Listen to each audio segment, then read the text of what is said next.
অত্যন্ত দুঃখের সঙ্গে জানাচ্ছি যে মারা গেছেন বিখ্যাত নায়িকা, এককালের মিস ক্যালকাটা জয়শ্রী কবির।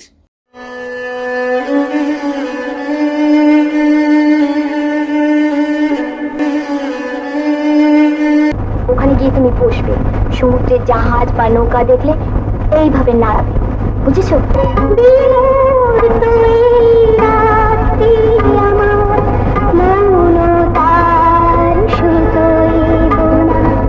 তিনি লন্ডনে শেষ নিঃশ্বাস ত্যাগ করেছেন। জয়শ্রী কবিরের ভাগ্নে জাভেদ মাহমুদ পরিবারের পক্ষ থেকে খবরটি নিশ্চিত করেছেন।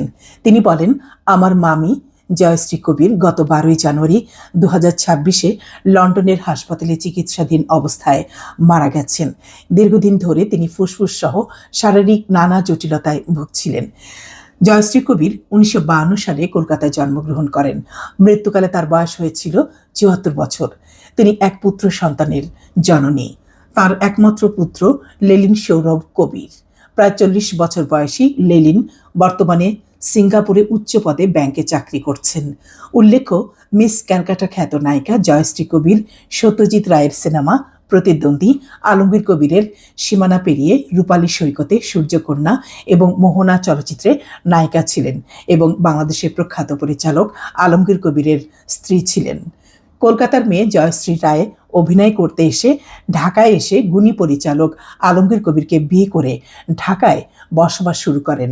বিয়ের পর তিনি জয়শ্রী কবির নামে পরিচিতি পান। আলমগীর কবিরের সাথে বিবাহ বিচ্ছেদের পর তিনি কলকাতাতেই ফিরে যান। 1989 সালের 20 জানুয়ারি আলমগীর কবিরের মৃত্যুর পর পুত্রকে নিয়ে তিনি লন্ডন চলে যান।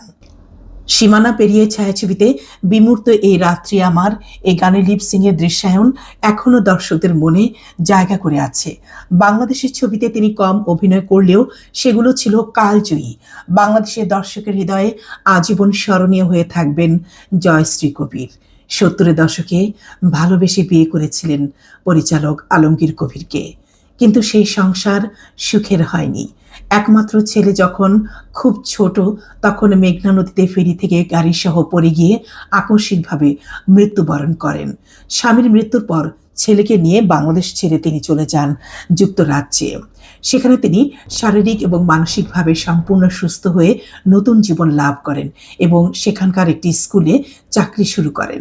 ভালোভাবেই জীবন কাটছিল সেখানে, কিন্তু গত কয়েক বছর ধরে তিনি ফুসফুসের সংক্রমণে ভুগছিলেন, ডাক্তারের চিকিৎসাধীন ছিলেন। জয়শ্রী কবিরের মৃত্যুর সংবাদটি 2 দিন পর আমরা জানতে পেরেছি, কারণ তার ছেলে লেলিন সৌরভ কবির চাননি কোনো সাংবাদিকের সাথে কথা বলতে। পারিবারিকভাবে এমন সিদ্ধান্তের কারণে জয়শ্রী কবিরের মৃত্যুর সংবাদ আমরা 2 দিন পর পেয়েছি।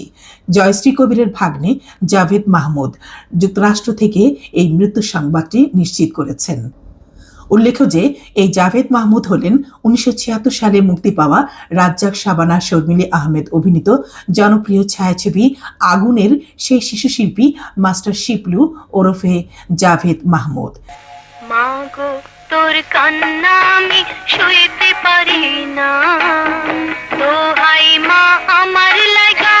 জয়শ্রী কবির 1968 সালে মিস ক্যালকাটা উপাধি এবং 1975 সালে সূর্যকন্যা ছবিতে অভিনয় করে বাচসাস পুরস্কার লাভ করেন। চেনা চেনা লাগে তবু অচেনা, ভালোবাসো যদি কাছে এসো। জয়শ্রী কবির, তিনি পৃথিবীর সীমানা পেরিয়ে গেলেও তার অভিনীত চলচ্চিত্রগুলোর মাধ্যমে আজীবন দর্শকদের মনে গেঁথে থাকবেন। বুশরা চ্যানেলের পক্ষ থেকে তার আত্মার শান্তি কামনা করছি।